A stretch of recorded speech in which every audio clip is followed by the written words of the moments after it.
Parfois faire ta dot est le début de ta descente en enfer. Ce que cette sœur vit présentement, je ne le souhaite à personne. Voici son histoire. J'ai commencé à avoir les difficultés dans mon foyer après mon mariage. Parce qu'au début, quand j'étais en concubinage avec mon mari, tout allait bien. Nous avons eu des enfants qu'on envoyait à l'école sans problème, on payait notre loyer sans problème. Son business marchait, le mien aussi marchait. Au point où nous avons même acheté un terrain et nous avons construit une grande maison dessus. Quand nous avons donc fini la maison, mon mari était content. Il m'a donc dit que la prochaine étape serait notre mariage, d'organiser notre mariage. Et que j'essaye de voir déjà avec ma famille ce qu'il faut. Je suis donc partie voir maman. J'ai dit à maman que mon mari est prêt pour le mariage et que qu'est-ce qu'il faut pour la dot. Maman aussi s'est concertée avec ses frères et ceux du village de mon défunt papa. Ils se sont concertés, ils ont remis la liste à maman. Maman nous a remis ça.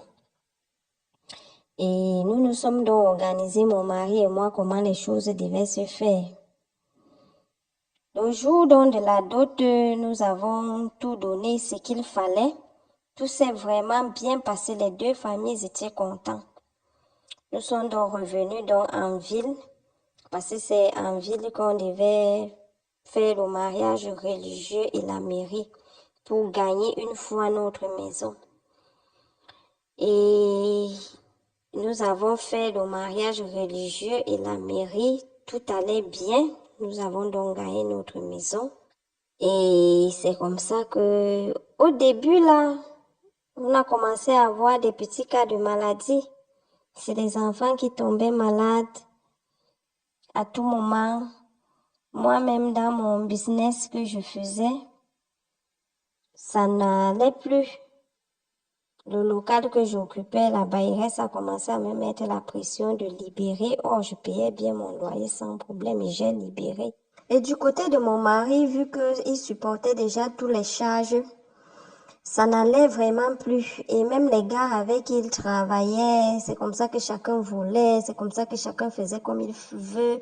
D'autres même ne venaient même plus. Finalement, lui aussi, il a fermé et il est retourné à la maison. Nous tous, nous étions déjà sur place. Même pour manger, nous dépassait déjà. Ma belle-mère, donc, voyant tout cela, elle a commencé un peu à marcher de gauche à droite. Vu que c'est elle qui nous soutenait déjà financièrement. Elle a commencé à marcher, demander et tout. On lui a dit que le problème venait de mon côté. Qu'au moment de la dot, il y a beaucoup de choses qui se sont passées qui nous créent des problèmes aujourd'hui. Et je suis donc partie vers ma mère pour l'informer, pour lui dire ce que ma belle-mère a vu de son côté. Et c'est comme ça que ma mère aussi est aussi un peu sortie, demander de gauche à droite. On lui a effectivement dit que le problème vient de mon côté, de notre côté. Et quand elle a cherché à savoir, on lui a dit que des familles de mon père qui ne sont pas contents de la dot qui s'est passée et que ce sont eux qui sont fâchés. Et ma mère est donc repartie vers la famille de mon défunt père pour leur expliquer la situation, le successeur qui était resté, pour leur expliquer la situation que je vivais depuis qu'on est venu me doter. Et c'est comme ça que lui aussi, dans ses recherches, il a dit qu'effectivement, c'est ça. Et c'était donc une grande tante à moi qui me fait tout cela. Il nous a demandé d'aller voir cette tante-là. Et effectivement, c'était une de mes grandes tantes qui nous faisait cela. Puisque ceux qui ont appris notre situation nous ont dit que le jour même de ma dot et tout, qu'elle était tellement fâchée qu'elle n'a même pas mangé. Que toutes les nourritures qu'on lui donnait, elle gardait ça dans un plastique. Et qu'elle leur a même dit que nous sommes là, on donne à manger et à boire aux gens. Et pourtant, elle n'a pas de lit ni de matelas. Et maman nous a donc demandé d'aller vers elle. Mon mari et moi, nous sommes donc partis vers elle. Quand nous sommes arrivés, avec les provisions et tout, Elle n'était pas du tout contente. Nous l'avons expliqué ce que nous vivons. Et que même si elle est fâchée de n'importe quoi, qu'elle nous pardonne et tout. Elle nous a encore redit la même chose. Que vous donnez à manger, à boire aux gens, les autres sont contents dehors. Et pourtant à la maison, elle a un manque. Pourquoi? Qu'on devait d'abord demander ce qu'elle a besoin, lui donner ce qu'elle a besoin avant de satisfaire les autres. On l'a tellement supplié. Quand on voulait donc rentrer, elle nous a amenés juste derrière sa maison. Il y avait un arbre mort là derrière.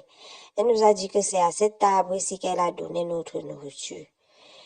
Et que nous ne devons plus jamais faire ce que nous avons fait là. Elle est rentrée dans sa maison, elle a puisé un peu d'eau dans la carapace. Dans un truc d'escargot. Elle est venue, elle a versé sur cet arbre-là.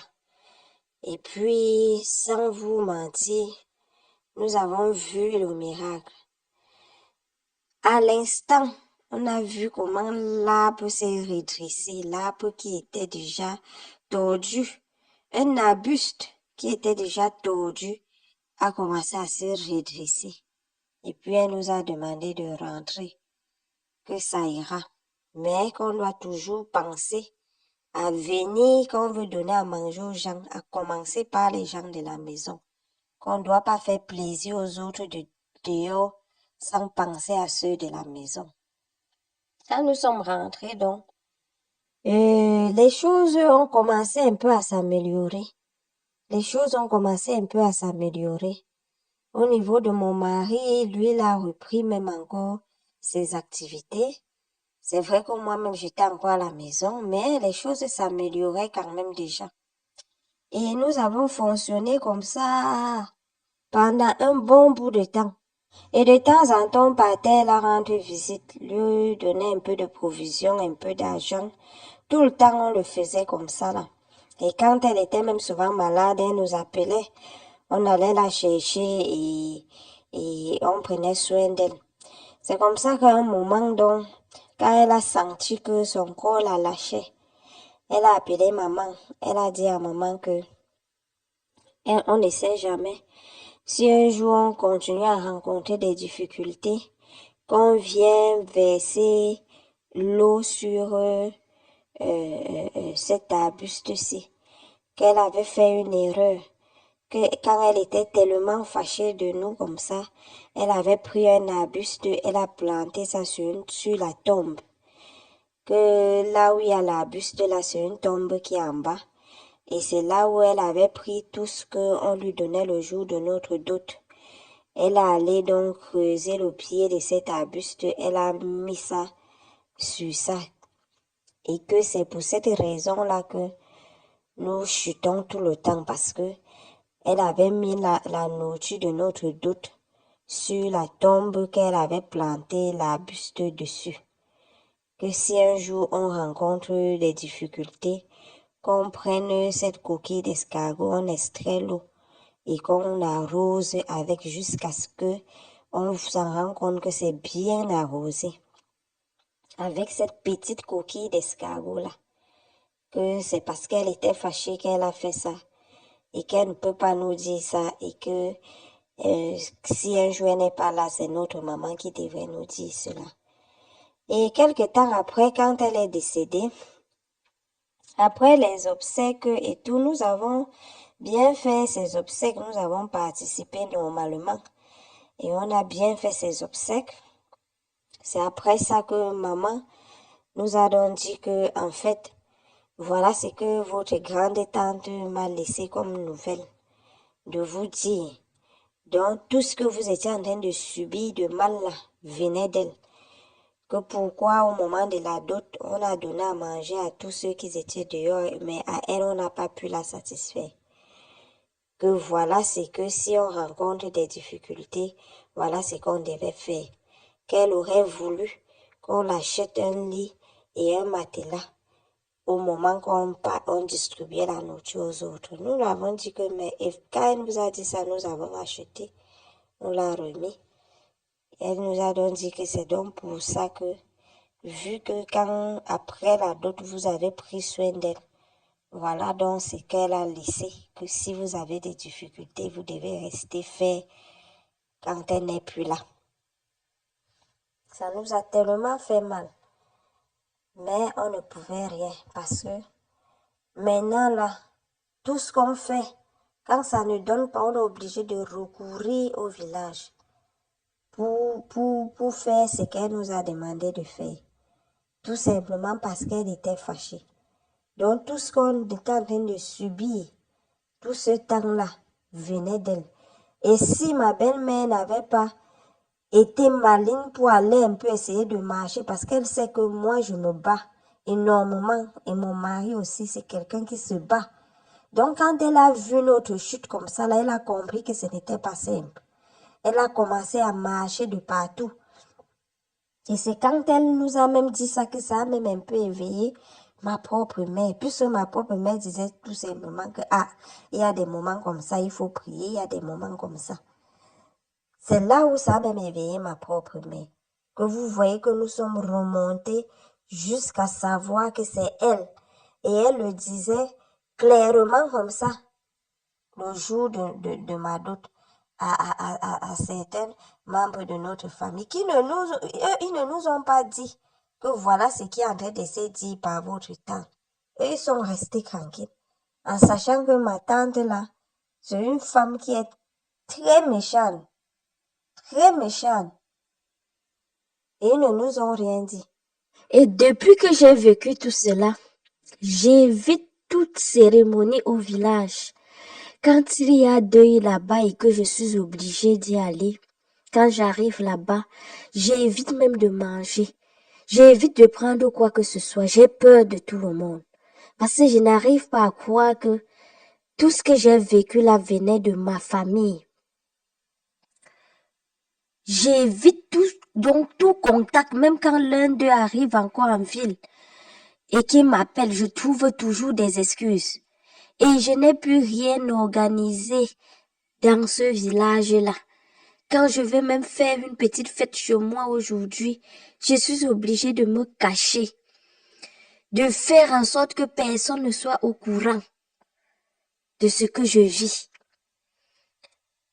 Parce que ce qu'ils m'ont fait après ma dot m'a dépassé.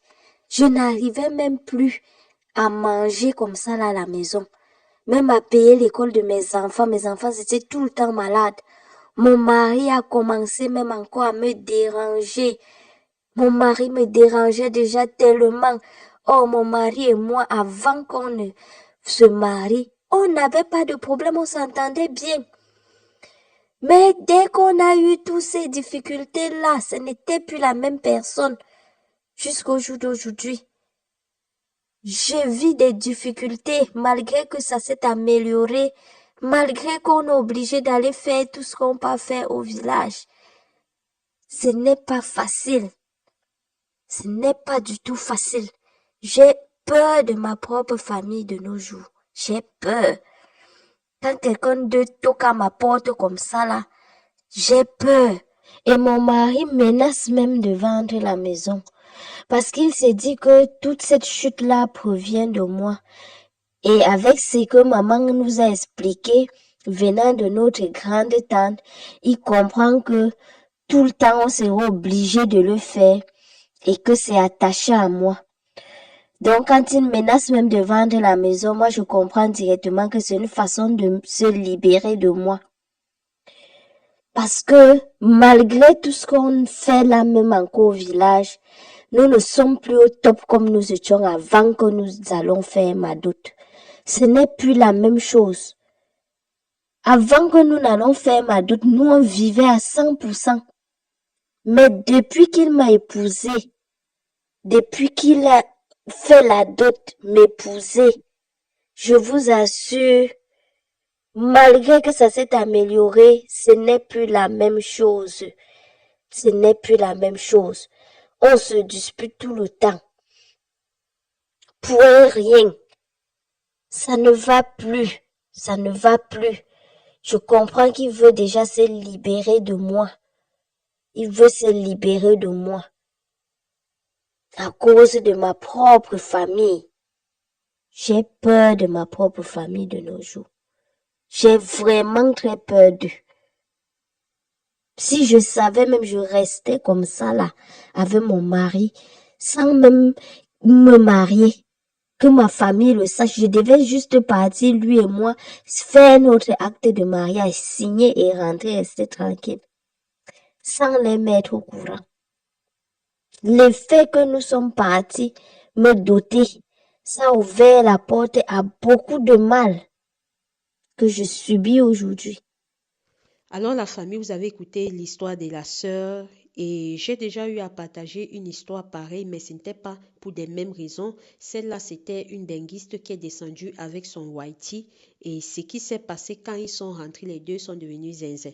Donc l'histoire de la sœur, si c'est encore une histoire qui nous montre certaines parties. On ne va pas dire que c'est toutes les autres qui se passent mal, mais nous avons aussi ces cas qu'il faudrait parler pour sensibiliser. Et je pense que dans le cadre de cette sœur, vous avez compris quel était le problème principal de cette parenté à elle. Donc, si ce que cette histoire-ci a pu vraiment te permettre de comprendre un détail que forcément peut-être tu n'aurais pas pensé, il ne s'agit pas seulement du cadre de la dot, qu'importe toutes les manifestations que tu fais au village, rassure-toi de mettre ta famille directe d'abord à l'aise pour ne pas te retrouver dans le genre de situation-ci. Vraiment, Tata, je te dis merci. Merci pour ton histoire. Merci de l'avoir partagée avec nous. Je suis sûre que ça va pouvoir aider beaucoup de personnes. C'est d'abord de ça qu'il s'agit et c'est de ce dont nous travaillons ici sur cette page-là. Comme on a pour l'habitude de dire, n'oubliez pas d'être prudent, de prier sans cesse. Moi, cette histoire m'a encore appris quelque chose. Comme on dit, on n'a pas le monopole du savoir, on ne peut pas tout savoir. Et dans chaque histoire que je partage ici avec vous, moi-même, j'ai des petites leçons que par derrière je dis. Et donc, je suis sûre que si on devrait faire peut-être une sorte de pool, on devrait voir que voilà, il y a plusieurs autres personnes comme moi qui, à travers nos histoires, parviennent à tirer certaines conclusions. Vraiment, je te remercie, Tata, une fois de plus pour ton histoire et je remercie d'ailleurs tous ceux qui